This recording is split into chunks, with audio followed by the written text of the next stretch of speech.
Time now for sports on 104.7 The Cave. Here's Ned Reynolds. Mike, the intern, Ned Reynolds in the studio Tuesday morning. You know, after the recent contract signing in Major League Baseball, I had the thought that this isn't the first time and it's not going to be the last time we're going to say the words richest contract in baseball history. I have a feeling this is probably going to happen every year, every other year.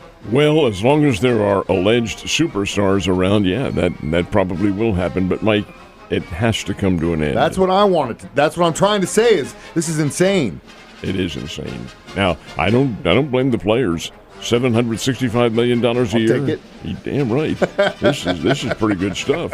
But the fact is that the cost eventually comes down to us. Now, how so? Well, your ticket prices are higher. In some cases, like the New York Yankees and the New York Mets, and the Mets are the ones we're talking about here, those ticket prices are not in the affordable stage for Joe Citizen as such. It's one game a year they can probably go to. Well, where it's going to come down to is when TV stops giving the overwhelming contracts that they have for Major League sports, not just baseball, but football, basketball as well, hockey. When that begins to come to an end, then you'll see the salaries begin to come down and we'll get into a more reasonable level of economy. But right now, we're the ones who are paying it. $765 million over 15 years for Juan Soto. That's what the New York Mets, they better hope for a very big year this year. You know what $765 million comes down to per year? $51 million a year. $51 million a year, plus he gets a $75 million signing bonus. That figures into the mix, too. This is an overwhelming amount of money, and none of it is, it's not in a deferred situation. He gets it each year. It'll come to him. Well, I can't blame him. He made the best contract offer, actually, his agent. His very did. wealthy agent, sir. And the agent gets 10% of it. Hey, don't feel sorry for the agents. They're living pretty well, too. But, again, how can you afford something like this? Here the Mets were, just a couple of years ago, involved in the pyramid scheme that got the guy who started it in jail. And the Mets were involved in that and lost millions of dollars doing that. But here they are spending this amount of money. It is mind-boggling, to say the very least.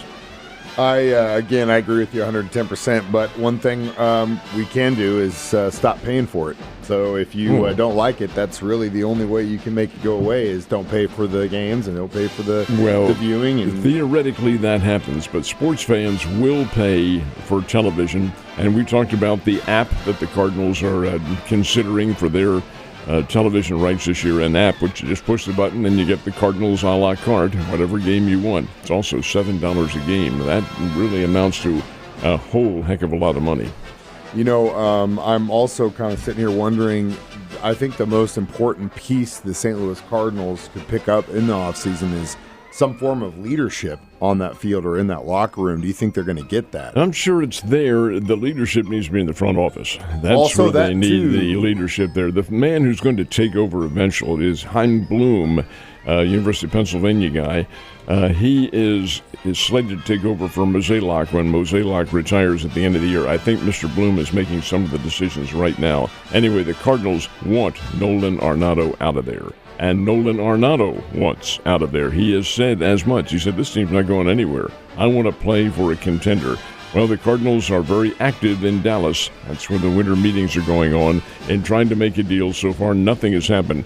The catch is that he is owed, he being Arenado, $75 million over the next 3 years. And whomever gets him is debating now, do we ask the Cardinals to carry that load or do we carry it ourselves? And evidently that's where the stone wall, I think, has been erected here.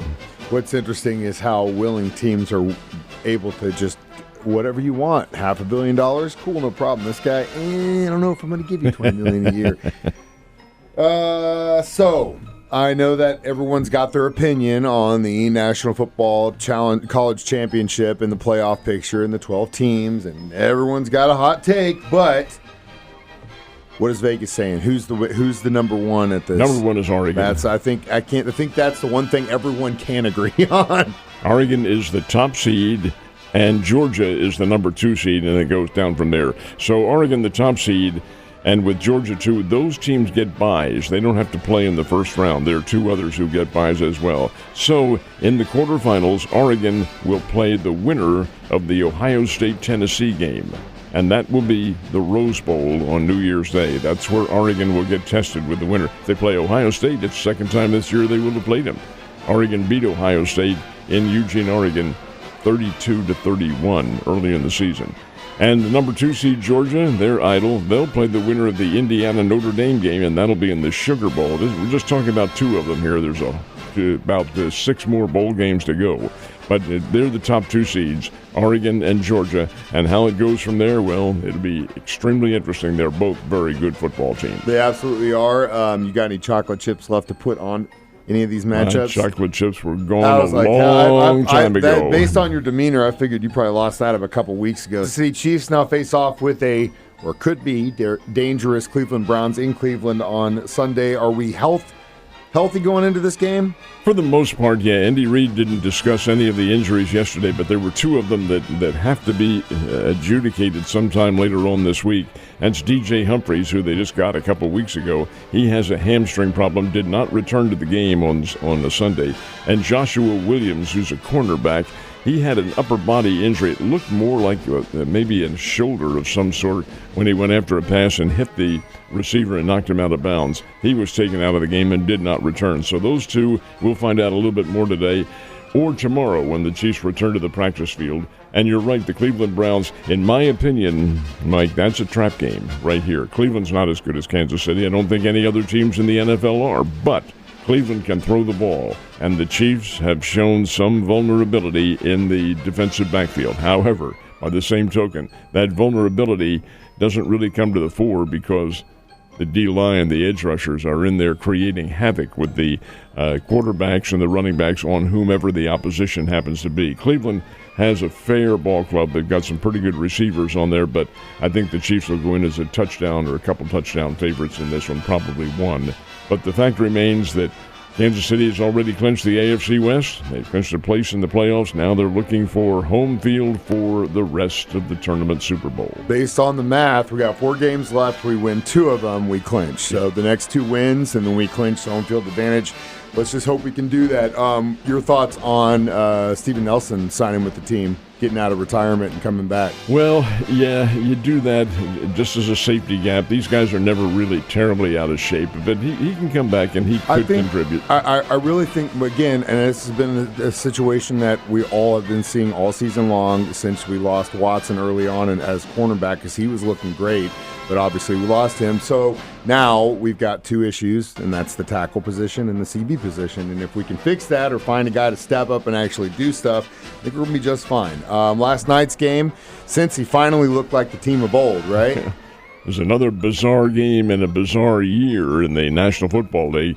Dallas blocks a Cincinnati punt. This is incredible. Dallas blocked the punt. Balls, this is late in the game with the game tied 27 all, or 20 all, I should say. Ball skitters around as the football always does. Now, it's going to be the Dallas Cowboys football unless one of the Cowboys touches the ball. And for some reason, and I guess a reaction more than anything else, one of the Cowboys did. Bengals pounced right on it. They get the ball back, and 1 play later, they score the winning touchdown. Cincinnati 27, Dallas Cowboys 20 on one of those fluke errors.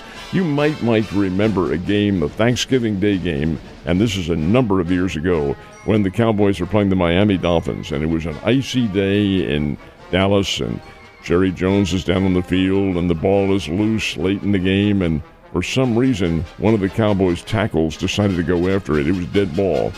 Touched it, and Miami recovered and won the game. Same thing happened in this case, only it was a blocked punt this time. Hey, you got to use your head out there, and there are rules to follow, and sometimes that gets lost in the maelstrom of bodies flying all around. And it, again, as you like to say, it is professional sports, and it is the NFL, and anything can happen. I think the guys in Vegas love that fact, honestly. So we talked a lot about football today for the most part. Let's talk about some college basketball. Let's talk about those two top teams in the country. There are two of them, of course, men's and women's. The top team in the men's division, Tennessee. The Tennessee Volunteers are a very good basketball team. Wait a minute. What happened to Kansas? Well, Kansas lost 2 in a row, one of them to Missouri on Sunday, and that knocked Kansas down all the way to 10th place. Well, the Jayhawks won't spend very much time down there. They're too good a basketball team not to. Anyway, Tennessee is number 1 in the men's division, and who's number 1 in the women's?